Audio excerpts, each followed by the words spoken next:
Hello all, welcome back to Shaving with Peg Leg. Welcome to Tuesday's Space Shave. Appreciate you being here. Thanks to the new subscribers and for all my old timers. Appreciate you all being here. Really do. Thank you. No pre-shave today. I'm getting away from them. I'm just tired of them basically. I'm not noticing a big difference when using a pre-shave. Maybe with a lot of face growth, I would. Let me adjust this just a little bit. I would notice a big difference, but I'm not, with my growth, I'm not noticing a lot. So I'm just, whatever. I'll use them occasionally, but not all the time.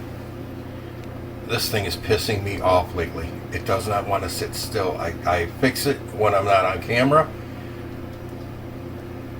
and it's fine. And as soon as I come back on camera, it decides, nope, I'm going back to what I was doing before. Maybe that'll stay. All right, razor today. It's going to be a 1969 Black Beauty, which was actually the Super 109 adjustable, because it doesn't have the black plastic base plate. It's the metal base plate. With second use Gillette Platinum in it, my last Gillette Platinum, in the soap. In my granite bowl is HC&C Hendrix Classic and Company, unscented, with 5 drops of their Year of the Tiger. This stuff's kind of expensive, but it's the ingredients in it that for the scent that are expensive. That's the reason the price is a little higher for this than other ones. It's like the other tubes like this are like $3.50. This one I think was $7.50 because it's just more expensive to make. So I'm not really worried about it. Some Wawa. Yeah, I got 5 drops in here. The opening notes are greens. I'm going by what they said on their website. The middle notes are woods, coffee, and tobacco. And the base notes are oud and incense. And I probably forgot one on the middle notes. So it'll be in the description. When I post this up, I'll do the write-up. Smells really, really good. This is a good,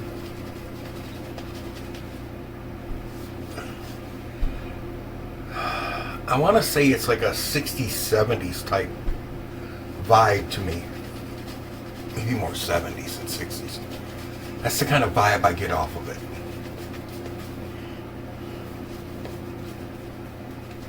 It probably isn't. It's probably just my nose, but it smells really, really freaking good. Really does.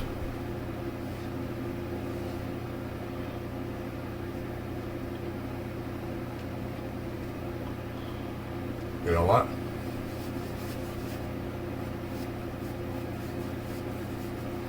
So I can get more of that scent.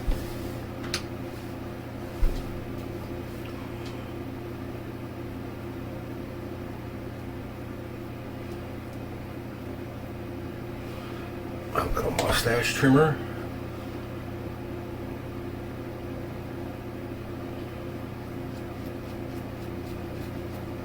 I don't know how many of you guys follow Double A Shaves, Aaron over at Double A Shaves, but he did a video where he just got back from vacation with his now fiance, used to be his girlfriend. They went to the Colorado Rockies, and there was a trail up there. They were hiking, and he proposed to her. So I said congratulations to him. And now I will say on this channel, not on his, but on mine, and I know he watches, Aaron, the #1 cause for divorce is marriage. Just remember that. No, congratulations. Good luck. Oh, setting 3. Sorry, guys. I don't know. Can you see that?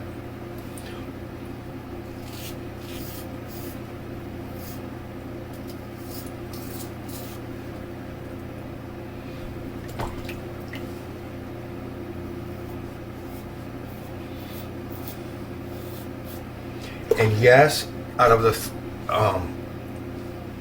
the toggle as far as blade gaps go for the adjust on the toggle, the settings, bounces between a slim and a fat boy. It's kind of all around in the zone. The fat boy is the mildest of all the Gillette razors. The slim is the second, is the upgrade, and a smoother razor too. You see a lot of people use fat boys who get cut with them, get little nicks, and very few people do with the slim, because they improved the design on the head a little bit, and it's a better shaver. And then they came out with this, which is the most aggressive of all the Gillette adjustables. I don't care what Mark Serrati said on his Monday morning mailbag, which I just happened to watch. I usually don't watch him too much, but I was bored and I watched it. And this is the mildest of the Gillette adjustables. It is not. This is the most aggressive. Learn what you're talking about, especially when you've got almost 8,000 subscribers, buddy.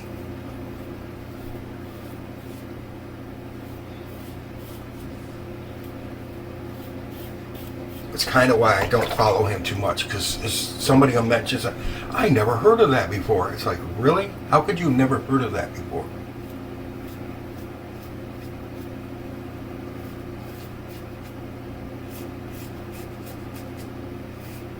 I say that a lot of people, I've never heard of this before, or this soap, this razor, these blades, I've never heard of these before. And I'm like, how the hell did you never hear of these before? And then somebody will mention something that I'd never heard of before, and I go, oh, that's how. Just me. No, but congratulations, Aaron. Hope you guys both happy long marriage. When I got divorced, people asked me, you gonna get married again? I was like, hell to the no. And they're like, why not? It's like riding a horse. Once you fall off, you just got to get back on. No. If a horse throws you off his back, he does not want you there. Stay the hell off. Done.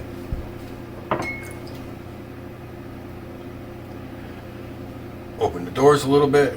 Adjust this up to 6. You can see the 5 and the 7. Log it back down. I did not remove much at all with that first pass, because it was on setting 3, which is pretty mild. But I'm getting full blast of this, of the Year of the Tiger, and it's a great scent, guys. It really is. Pete's killing it over there in HC&C. I love his bass.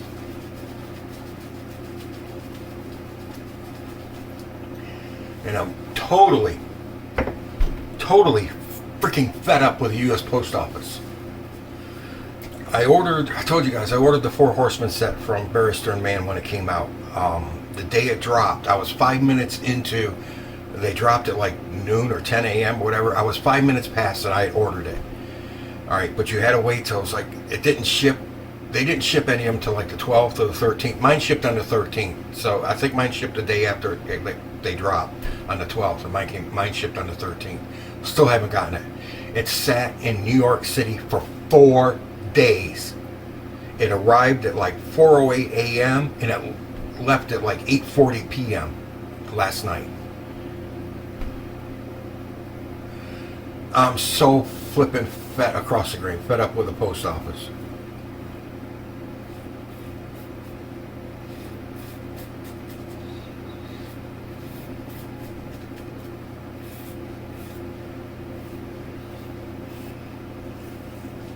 It's the same post office that from Michigan, from the razor company, sent my order from Michigan to LA. And then back to Michigan, where they sent it to Ohio twice. Or no, they sent it back. When they sent it back to Michigan, it stopped in Ohio, then went to Michigan, then came back to Ohio, did 2 more stops in Ohio, went to Kentucky for 3 stops, not 4, 3.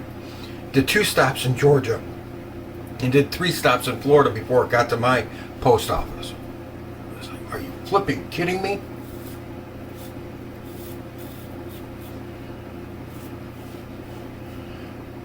This really leads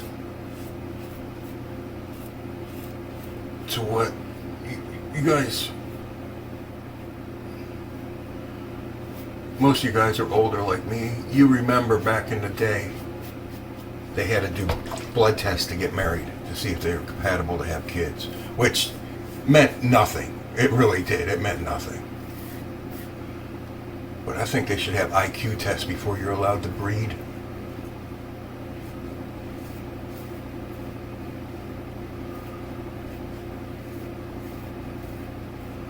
Get your IQ certificate mounted on the wall before you can have kids. Unreal. All right. So,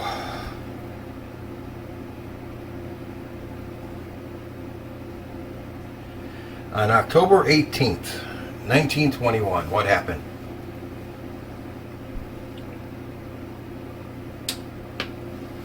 Oh, come on, guys. You got to know one of these. I keep giving these guys these things. You got to know one. All right. Charles Strike.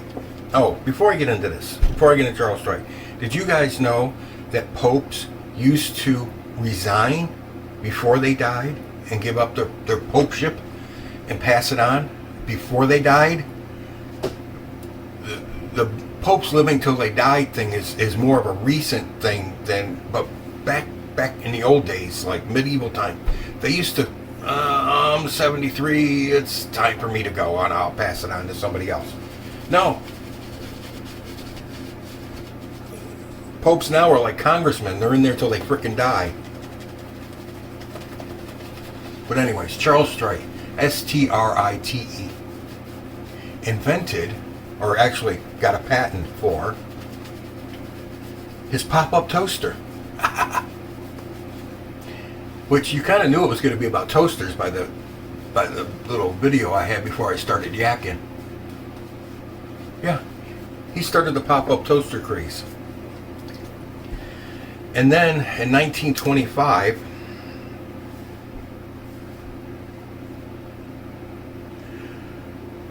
the Waters Genter Company introduced the Model 1-A-1 Toastmaster, the first automatic pop-up household toaster on an improvised or improved version of Strike's original design. But in 1913, Lloyd Groff Copeman and his wife Hazel Berger Copeman applied for various toaster patents, and in that same year, the Copeman Electric Stove Company introduced a toaster with an electric bread turner. Before this, electric toasters cooked bread on one side, meaning the bread needed to be flipped by hand in order to cook both sides. Copeman's toaster turned the bread around without having to touch it.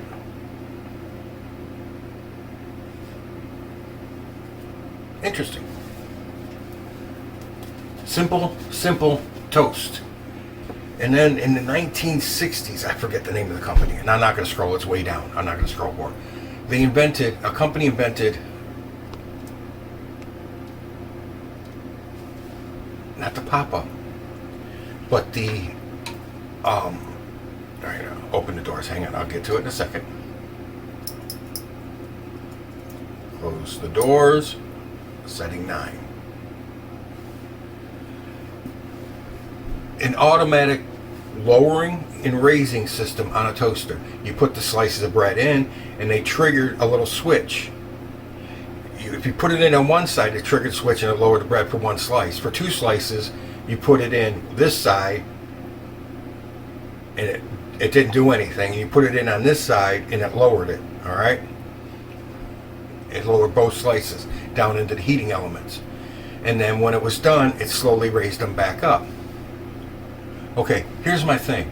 If you're so freaking lazy you can't push a lever down to make yourself some damn toast, starve. Sorry. Yeah, that design went nowhere.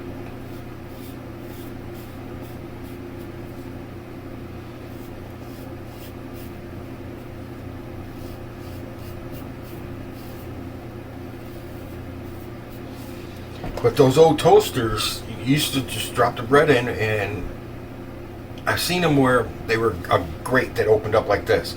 You laid the bread down, you closed the grate up, and it caught on a latch on the top. And then when it toasted, you popped it back open, flipped the toast over, put it back up. And there was other ones that kind of similar designs, but you get the point. Making toast was not a simple push it and forget it process back in the day. And then you saw the grates system where you put the bread on the grate over the flames or the coals to let it toast, and then you had to flip the whole grate over.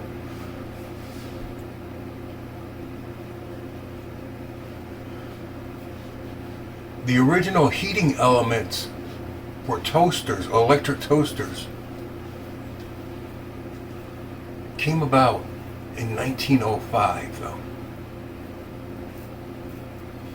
Prior to 1905, to make toast, you needed fire or coal or hot coals, red hot coals to eat your toast, make your toast, to toast the bread.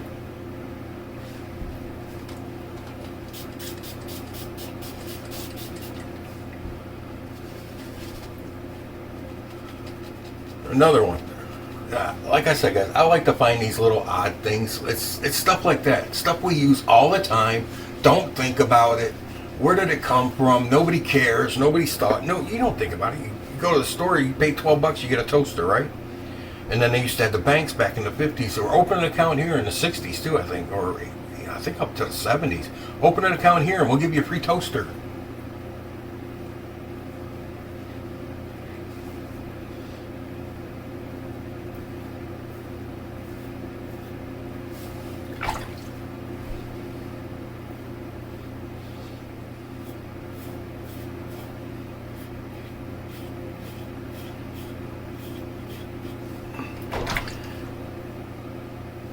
Just interesting stuff. Just the little things that are daily, common, everyday occurrences for us that we don't ever think about.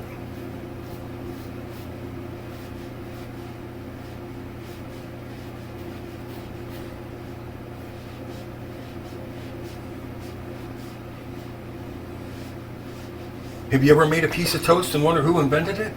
Who invented a toaster? But you haven't. Charles Strite, S-T-R-I-T-E, invented the pop-up toaster. And somebody else improved upon his design and came out with the first commercial pop-up toaster and sold it.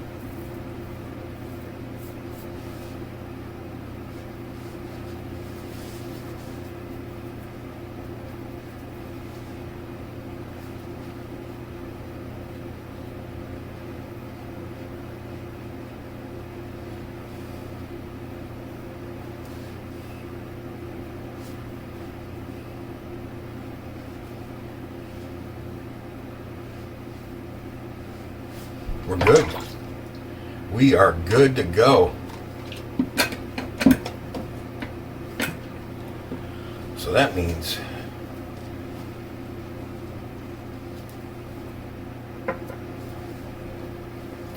I get to take all this goodness,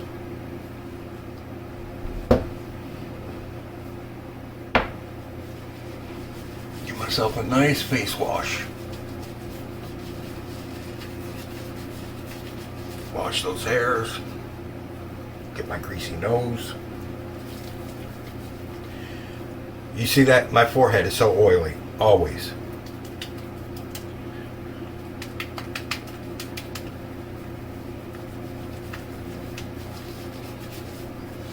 God, that feels good. There's so many butters in that soap. Pete's base, it is ridiculous. It feels so good.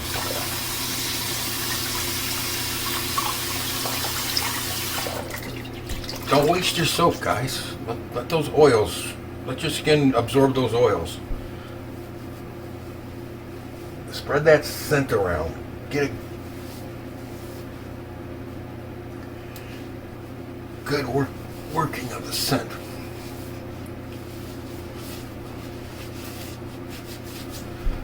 Hell yeah. That felt good. That is a great smell. And that scent is absorbed into my mustache. I can smell it. It's great.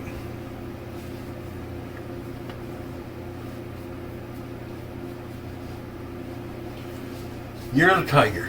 It's a little more expensive, like I said, than the other ones because the process, the ingredients it takes to make the scenting oil is expensive. The ingredients. So it is a little bit more expensive than other ones. But let me tell you guys, it is worth it. It's a hell of a soap. It's a hell of a scent. This thing keeps... You see that? I don't know if you can see it. It keeps like that away from the counter. I don't know why. But toasters. 1925, the first commercial pop-up toaster. Now you know. You didn't know that before. I didn't know that before. I was looking for something to talk about, and I saw that. I was like, that's interesting. Because it's just something you use all the time, and you never think about.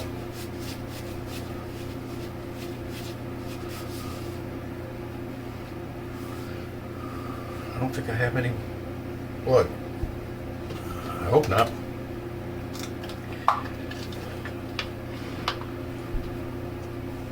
I got this for 20 bucks on eBay last year. I think they're going for closer to 30 now, or 35. It's not in the... It's got some handle issues. See that right there? That's a thin spot. But metal-wise, it's in very good shape.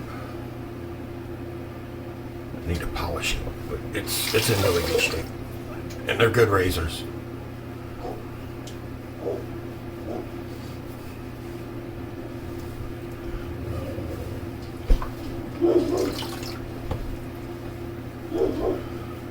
Just cold and wet on the face.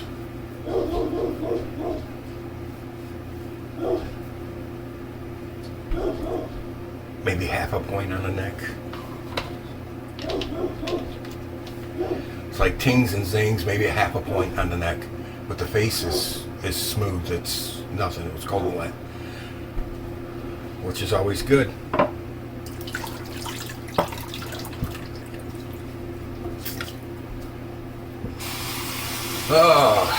So hope you're all having good shaves out there, and if you're not, why the hell not? Huh? Why not? It's easy. Don't worry about the blood. Blood's fine. You're dragging sharp steel across your face, you're going to cut yourself occasionally. It's not a big deal. Don't worry about it.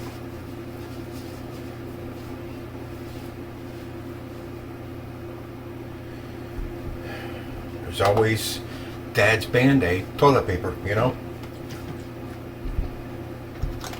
But we have more septic pencils and this.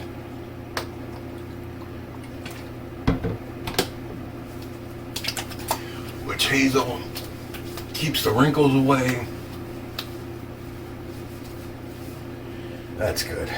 All right.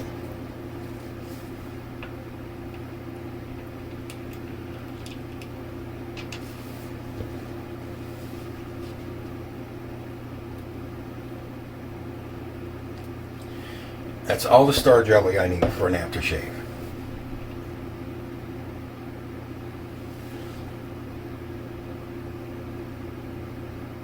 One. Oops. Two. And this stuff's gray when it comes out. This Year of the Tiger. Oh, that's freaking wonderful.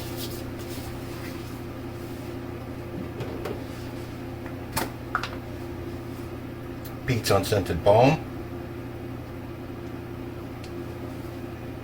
That might be a little bit too much, but we'll go with it.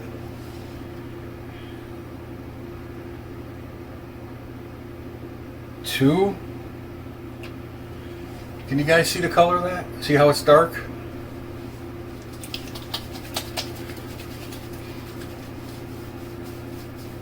Oh, wow.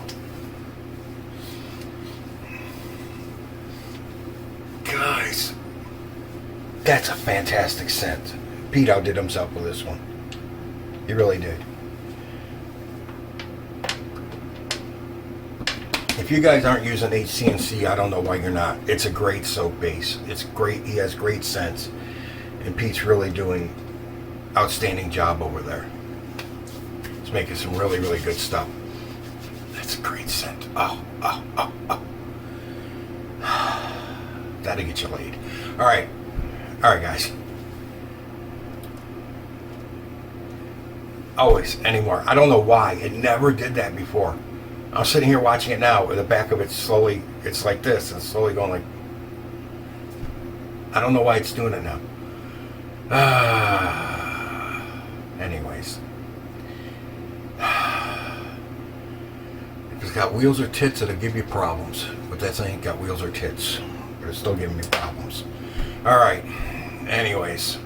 Guys, I appreciate y'all being here. Thank you very much.